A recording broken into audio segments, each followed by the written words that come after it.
Está se preparando ali para falar? Vamos acompanhar agora então se ele fará o discurso da posse e quais serão as primeiras decisões de Hugo Motta como novo presidente da Câmara. Conseguimos trazer o áudio de Hugo Motta, por favor? É o exercício permanente do transitório. É a compreensão de que todos passamos, mas as instituições ficam e, para além delas, mais importante, ficam as transformações históricas e sociais de cada era.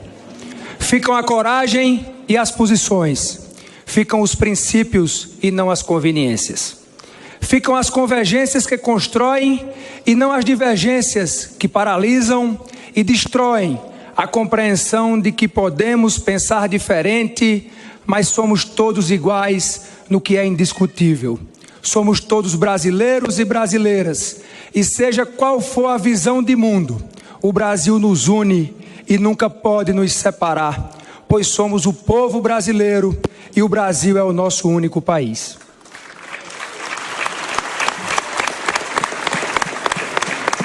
As glórias são efêmeras, mas os propósitos e os avanços o tempo nunca apaga. As paixões são radicais, mas são o equilíbrio e a razão que conduzem às horas mais difíceis.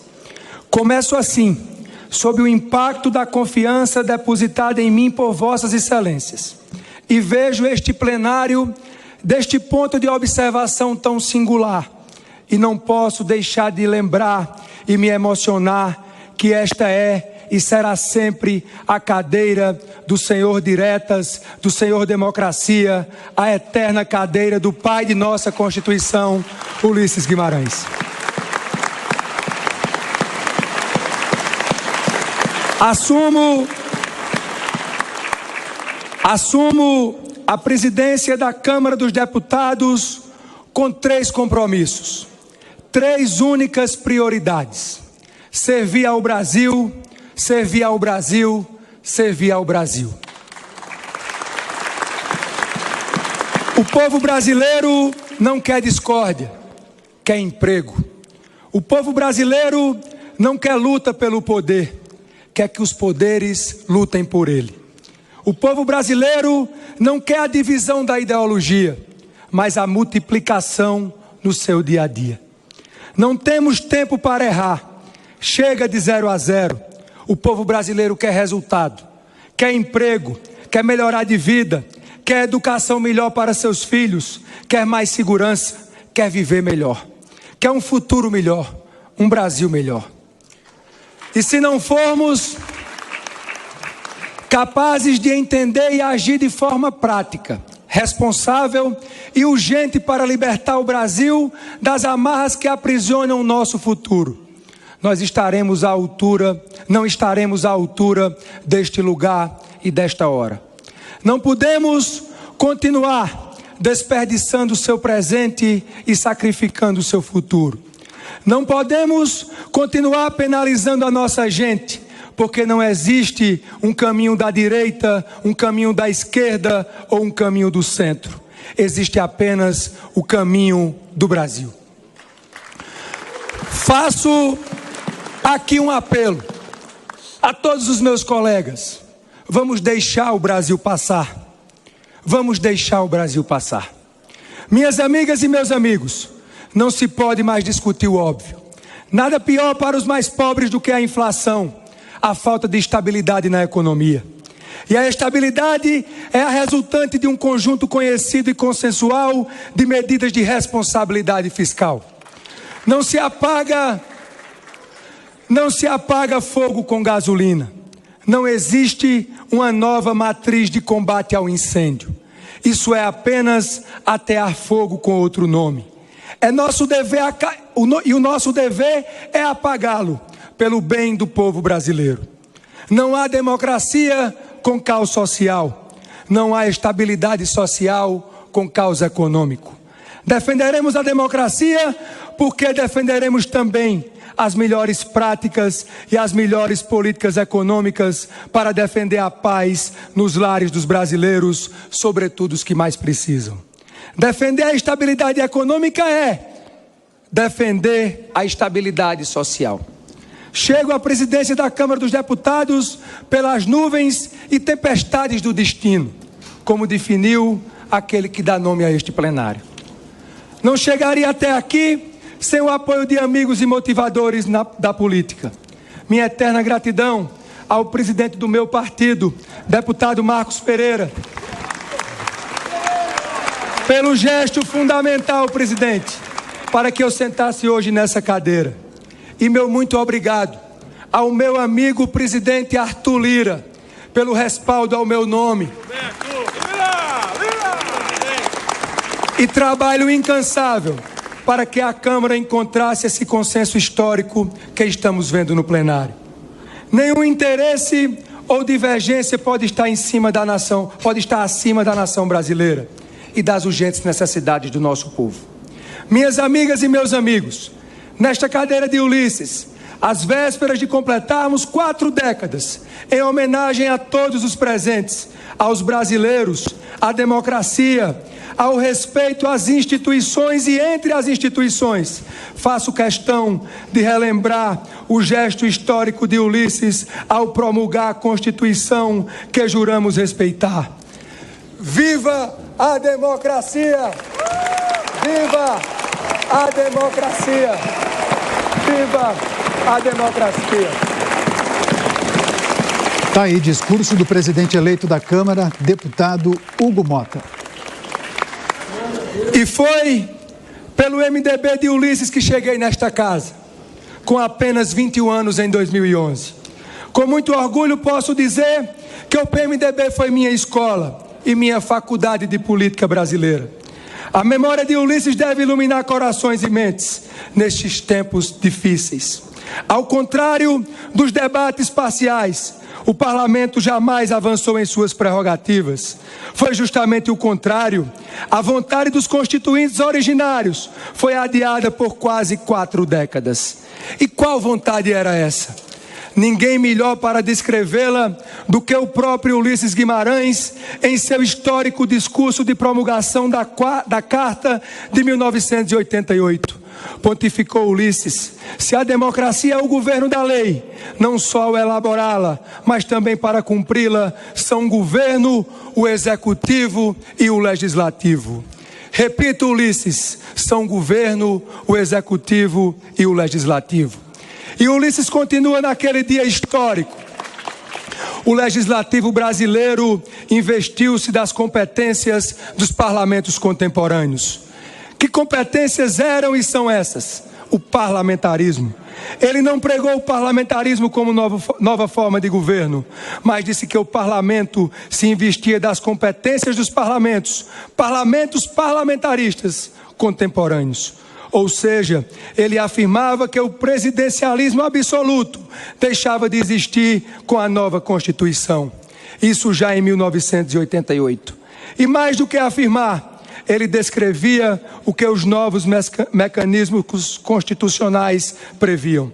Ulisses, em seu discurso, desenhava a função constitucional deste parlamento já então. Palavras do senhor constituinte. É axiomático que muitos têm maior probabilidade de acertar do que um só. Quem era um só? A que se refere Ulisses? O superpresidente, o presidencialismo absoluto, cuja sentença de morte estava sendo decretada naquele momento. Na inauguração da nova Constituição, no mesmo célebre discurso em que pronunciou a frase que ainda ecoa nestas galerias: tenho ódio e nojo à ditadura.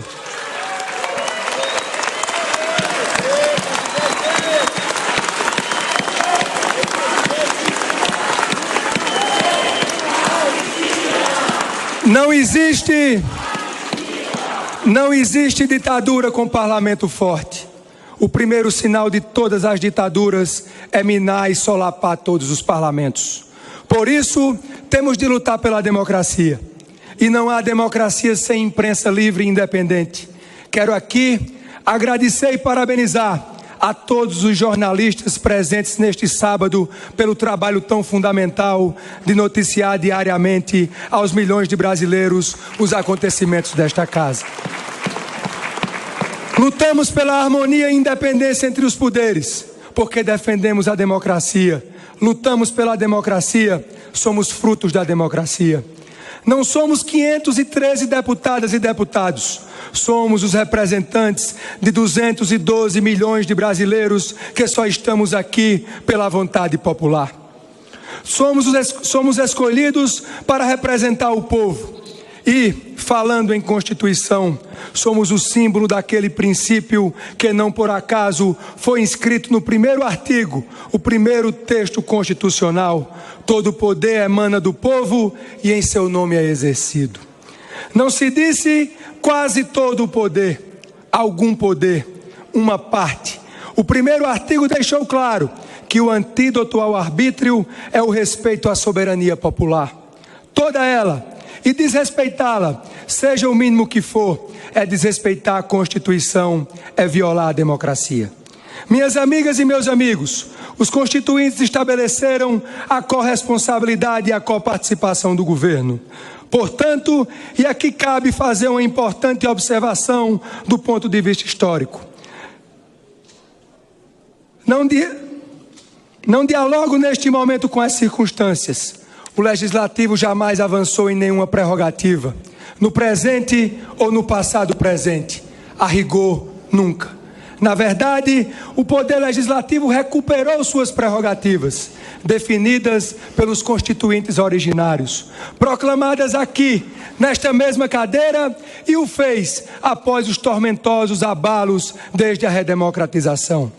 Esse atraso se deu por um mecanismo político, na verdade um eufemismo de nome pomposo, mas de funcionamento que se provaria perverso, o chamado presidencialismo de coalizão. Nada mais, nada menos do que a alocação, o aluguel, o empréstimo do poder semipresidencial do Legislativo ao Executivo através de uma coparticipação não autônoma e independente, como inscrita na Constituição e descrita por Ulisses, mas submissa, subordinada sob o cabresto do poder do presidencialismo. Ou seja, saímos do presidencialismo absolutista por obra e graça de uma Constituição legítima e promulgada pelas circunstâncias, resvalamos por outros meios para um absolutismo presidencial que a Constituição não previa, do arranjo, da cooptação do parlamento, do toma lá da cá, de uma espécie de arrendamento do poder legislativo pelo executivo. Faço uma rápida digressão histórica, até para registro, antes de chegar ao ponto que interessa, sem emitir juízos de valor. O resultado dessa acomodação e seu distanciamento dos princípios dos constituintes levou ao primeiro impeachment. Sintoma claro do poder constitucional novo do parlamento, ainda não compreendido pelo sistema político.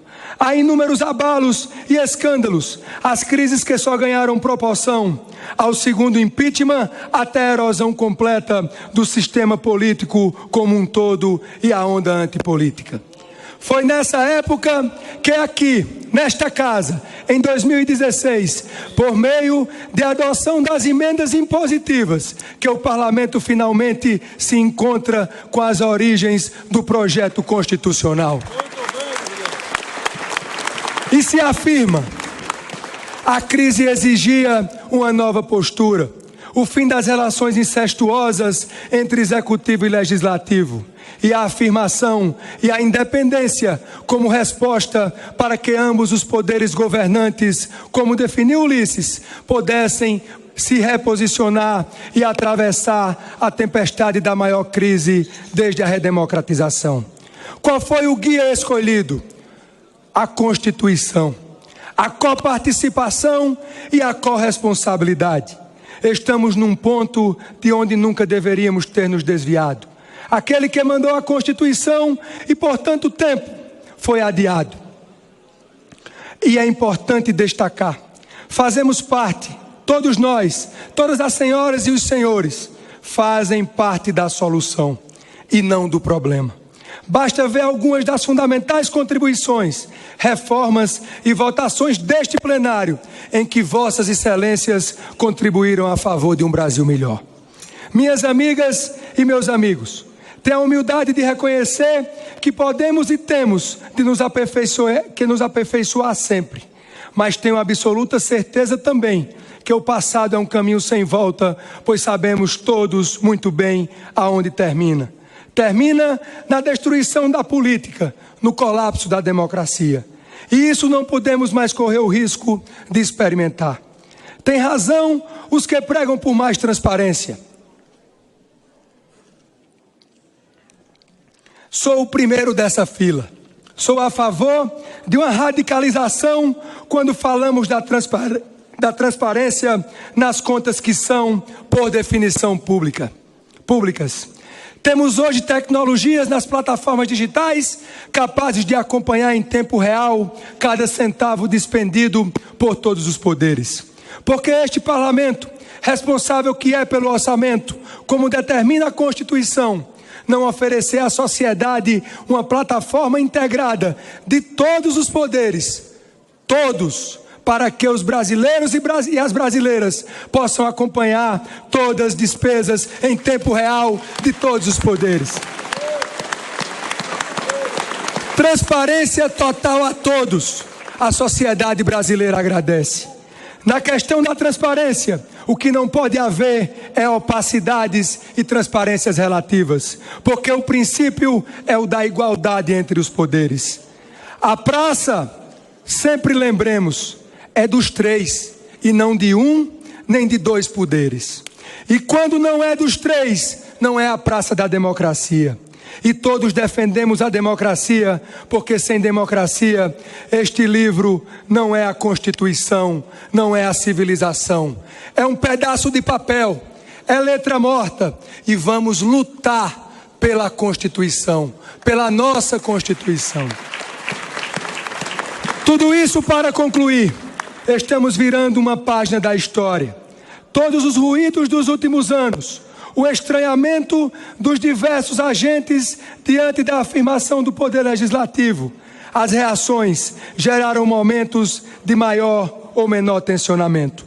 Agora sabemos que não estamos no ponto de chegada, mas no ponto de partida, onde nos colocaram os constituintes e que por décadas as circunstâncias não nos permitiram estar.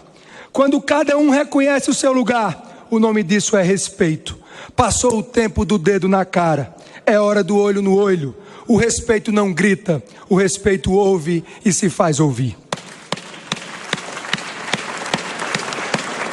Minhas amigas e meus amigos, partindo para as considerações finais, faço uma referência especial à importância da dinâmica de harmonia que deve existir entre os três poderes. Ninguém é dono da Constituição, todos somos seus devotos defensores. E todos, sem exceção, devemos a ela obediência. A Constituição está acima de todos e nada ou ninguém acima dela, porque fora disso, a democracia que a concebeu estará ferida de morte. A democracia não tem dono, somos todos donos da democracia, porque se a democracia tem um dono, a democracia não é de ninguém. Democracia só é democracia se é de todos. Estaremos sempre com a democracia, pela democracia, do lado da democracia.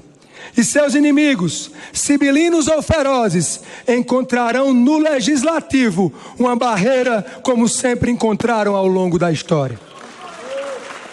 Poderes têm a obrigação de não apenas serem independentes, mas de zelarem pela harmonia.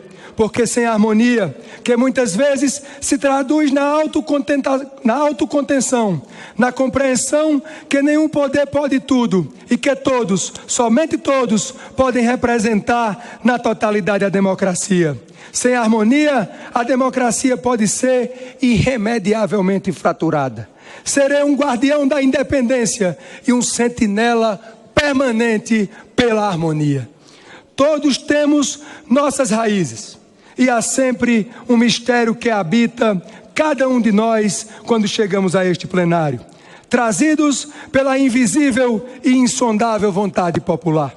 Viemos todos das mais diferentes origens, com as mais diferentes trajetórias, e aqui nos encontramos para convergir, dialogar, discordar, mas acima de tudo, cumprir o nosso dever com algo que está acima de nós. Esta instituição e o que ela representa, o povo brasileiro, seus anseios, suas necessidades. No meu 4º mandato, venho da minha amada Paraíba e a minha amada Patos. A minha terra é o meu barro. Minha família me moldou e me forjou. Meu pai Nabô e minha mãe Ilana. A minha grande referência de vida, minha avó, uma guerreira, Francisca Mota. A minha felicidade de fazer você feliz nesse momento. Eu sou a flecha que um dia você lançou. Minha mulher Luana, a quem devo a minha felicidade, a parceira, as palavras sinceras na hora sempre certa e os amores da minha vida, Paola e Hugo Filho.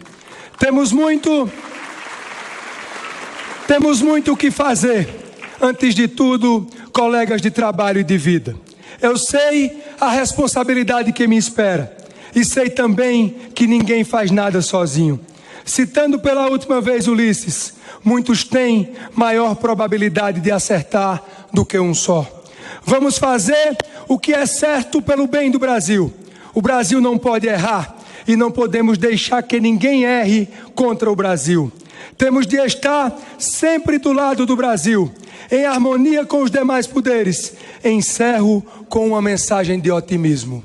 Ainda estamos aqui. Muito obrigado.